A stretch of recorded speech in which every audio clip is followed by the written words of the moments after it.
All right, guys, here we have the barbell squat. This is a foundational piece of my programming. So I'm going to try and keep this video short and focus on the main things that you need to focus on.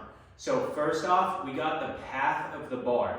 And that means that when we go to put this bar on our shoulders, whether we have a high position or a low position, the main thing is that barbell sits in line with the center of our foot through the entirety of the movement. So you're going to find that if you're coming down and you're leaning forward and this bar path is getting out over the toes, that's going to cause problems for you and it's going to load your back. So we want to do everything we can to position ourselves to sit more upright so that bar is over the center of our foot. Second is keeping your knees in line with your toes.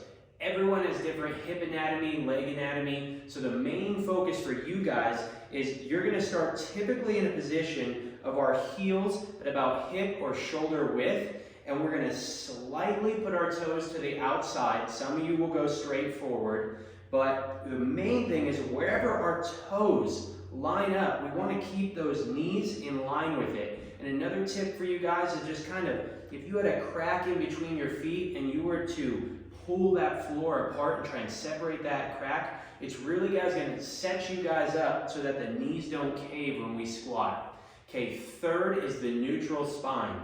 And so what we really want to do when we go to squat is you're going to notice if I take that big breath in, you see how my chest opens up? We're really going to want to focus on keeping that breath in. Now, depending on the type of squat you're doing and the rep count, you might be breathing through the movement. But if you're a beginner or you're really focused on keeping good posture, you're going to want to take that breath in and then hold that breath in at least through the bottom and then beginning the momentum of coming up out of the squat. And then secondly, just really make sure that your core is engaged through the entirety of the movement.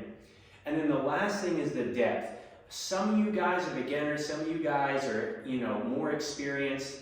You might not be able to go all the way down without sacrificing your form, and that's okay. You want to go to a safe position for you where you're getting the most out of this exercise. But the end objective of the squat is a full range of motion.